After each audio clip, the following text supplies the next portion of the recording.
Engineering కాలేజీలో దొంగలు పడ్డారు. కాలేజ్ లాకర్స్లో భద్రంగా దాచిన ₹1,00,00,000 నగదు దోచుకెళ్లారు దొంగలు.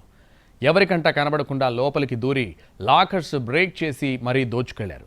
200 సీసీ కెమెరాలకు చెందిన DVRను కూడా ఎత్తుకెళ్లారు. ఇదంతా వింటుంటే ఏదో తేడాగా ఉందే అనిపిస్తోందా?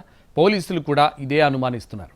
అబ్దుల్లాపూర్ మెట్లోని బ్రిలియంట్ ఇంజనీరింగ్ కాలేజీలో జరిగిన దోపిడీ సంచలనం రేపుతోంది.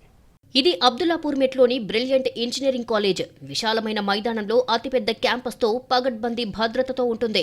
ఇలాంటి కాలేజ్లో ఉన్నట్టుండి దొంగలు పడ్డారు. సాధారణంగా కాలేజీలో దొంగలు పడటం అనేది చాలా అరుదు. ఒకవేళ పడ్డా విలువైన డాక్యుమెంట్లు, పేపర్లు ఎత్తుకెళ్లడం చూశాం.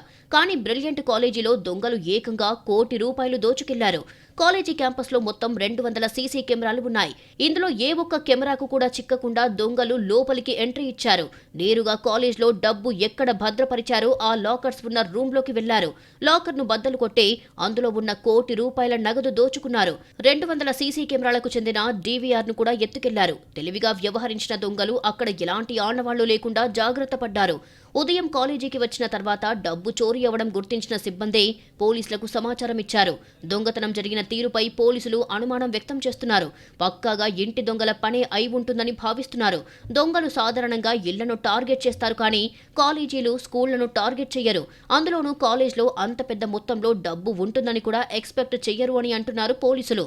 డబ్బు దాచిన విషయం తెలిసిన వ్యక్తి కానీ, డబ్బు తరలించిన విషయం తెలిసిన వ్యక్తి పనే అయి ఉంటుందని భావిస్తున్నారు పోలీసులు. పక్కాగా లోపలికి చొరబడటమే కాకుండా సీసీ కెమెరాల DVR కూడా ఎత్తుకెళ్లడం, ఆనవాళ్లు కూడా చెరిపేయడం వంటివి చేశాడు అంటే పక్కాగా అన్ని విషయాలు తెలిసిన ఇంటి దొంగే అయి ఉంటాడు అని పోలీసుల అనుమానం. 3 కాలేజీలకు చెందిన ₹1,00,00,000 డబ్బంతా బ్రిలియంట్ కాలేజీలో దాచామని చెప్తున్నారు యాజమాన్యం. ఇది కూడా పలు అనుమానాలకు తావిస్తోంది. డబ్బు తరలించే విషయం తెలిసిన వాళ్లు, తరలింపులకు సహకరించిన వాళ్లు, కాలేజీలో డబ్బు దాచినట్లు ఎవరెవరికి తెలుసో వాళ్లనందరినీ విచారిస్తున్నారు పోలీసులు. టెక్నికల్ ఎవిడెన్స్ ఆధారంగానూ దర్యాప్తు చేస్తున్నారు పోలీసులు. కేవలం ఇంజనీరింగ్ కాలేజీలోనే చోరీలు చేసే బత్తుల ప్రభాకర్ ఇటీవలే పోలీసుల నుంచి తప్పించుకున్నాడు. చోరీ జరిగిన తీరు చూస్తుంటే బత్తుల ప్రభాకర్ చోరీ తీరుతో మ్యాచ్ అవుతోంది.